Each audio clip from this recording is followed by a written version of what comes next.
Hello, I am Josh Waters, Product Manager for Dwyer Instruments, and I will be reviewing pressure sensor accuracy. The purpose of this video is to give you a better understanding of the factors that go into accuracy and how manufacturers combine these factors into an overall accuracy. So why is pressure sensor accuracy important? From a manufacturer's point of view, the wrong sensor can cause expensive quality or efficiency problems. This is why it's important to understand how manufacturers calculate accuracy and recognize what parameters to look at when comparing pressure sensors. By understanding how manufacturers calculate accuracy, you will be able to make a more informed decision when evaluating pressure sensors, ensuring that the next sensor you select will have the required accuracy at the right price for the application. So what is accuracy?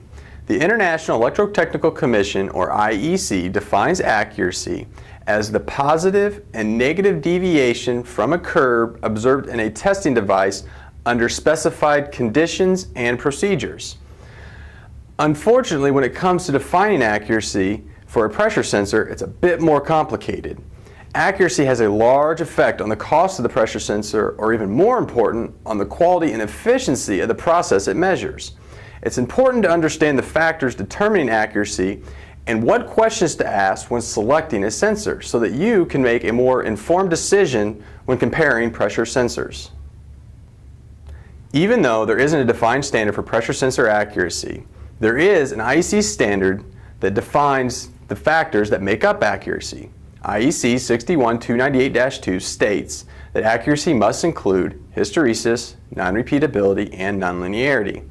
Hysteresis is the difference between the maximum deviation in the output between consecutive increasing and decreasing cycles. Non-repeatability is the maximum difference in the output when the same pressure is applied consecutively under the same conditions approaching from the same direction. Where manufacturers start to differentiate is with nonlinearity. IEC 61298-2 lists 3 methods of nonlinearity. The 2 most popular methods used by sensor manufacturers are the best fit straight line nonlinearity method and the terminal point nonlinearity method. Usually the nonlinearity method used for the sensor will be specified under the sensor accuracy as best fit straight line or terminal point method. This is why it's important to understand the difference between these 2 methods. Based on the characteristics of the sensor, it could have 2 vastly different nonlinearity percentages. Based on the following diagram shown here, you can see that the same sensor has 2 different nonlinearity percentages based on which method is used.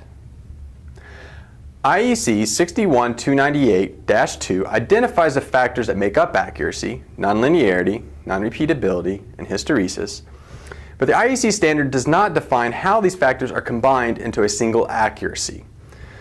The method in which these values are combined can have a substantial impact on the total accuracy. Some manufacturers simply sum the factors, while other manufacturers use mathematical equations such as root of the sum squared or root of the mean squared to combine these factors into an overall accuracy. As seen in our example, by using the same nonlinearity, non-repeatability, and hysteresis values, the accuracy of the same pressure sensor can vary over 0.3% based on which equation is used. Dwyer Instruments specifies an absolute accuracy for its manufactured pressure sensors. What this means is that the output or reading of our gauges and transmitters will fall within a plus or minus specified accuracy from absolute.